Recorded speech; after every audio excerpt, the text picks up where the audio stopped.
রক্ষা করাটা আমার একটা কর্তব্য।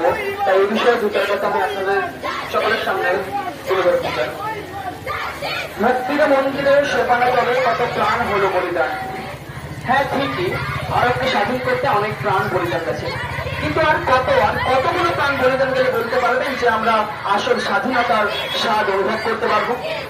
স্বাধীনতার পরবর্তী মুহূর্তে থেকে নারীদের উপর অনেক লাঞ্ছনা করা হয়েছে। এই ধর্ষণ থেকে কিন্তু একটা প্রশ্ন থেকেই যায়, স্বাধীনতা কি? স্বাধীনতা কি সেটাই যেটা একটা মায়ের বক্ষ, একটা মায়ের কোল খালি করে?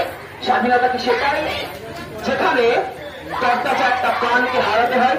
স্বাধীনতা কি সেটাই যার ভীরুতার আড়ালে চাপা পড়ে যায় সাধারণের শত শত বার্তা? হ্যাঁ, আমরা অনেক সমাজ ব্যবস্থার মাধ্যমে পরিবেশ দূষণ রুখে দাঁড়িয়েছি অনেক বাল্য বিবাহের বিরুদ্ধে, কিন্তু এমন কোন ব্যবস্থা এখনো চালু করতে পারেনি যে ব্যবস্থায় নারীদের সম্পূর্ণ সুরক্ষা দেওয়া যাবে। ছোট থেকে একটা কথার সঙ্গে আমরা বহুল পরিচিত, শিক্ষা নাকি জাতির মেরুদণ্ড। তাহলে কি এটা সেই শিক্ষা যে শিক্ষা মানুষকে লাঞ্ছনা বঞ্চনার মুখে ঠেলে দেয়? সকালে তো উঠে আমরা প্রত্যেকে প্রতিমার প্রতি ভক্তি নিবেদন করি, কিন্তু মাথায় রাখবেন প্রতিমাতে নয়, প্রতিমাতে, প্রত্যেক মাতেই দুর্গা অবস্থান করেন। কি দোষ ছিল সে অভয়াটা? তার জন্য তাকে প্রাণ হারাতে হয়েছে। কে দেবে তার এই জীবনের মাসুল? কেউ দেবে না। তার কারণ আমরা এখনো পরাধীন, এখনো আমরা আমাদের হাত মুষ্টিবদ্ধ করে উপরে তুলে চিৎকার করে বলতে পারি না যে আমিও স্বাধীন চেতা, আমারও বাঁচার অধিকার আছে। না, আমাদের সমাজ আমাদেরকে এই অধিকার এখনো দেয়নি।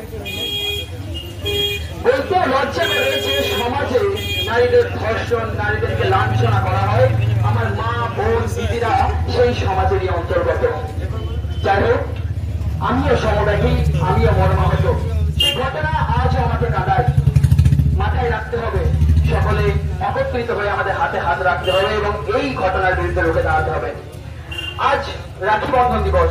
যে রাখি সৌভ্রাতৃত্ববোধের জন্য তৈরি হয়েছিল, সেই রাখির দড়ি এখন মানুষের গলায় পরানো হয়। যাই হোক, আমাদের সকলকে এগিয়ে আসতে হবে, মাথায় রাখতে হবে স্বাধীনতাকে দেয় না, স্বাধীনতা ছিনিয়ে নিতে হয়।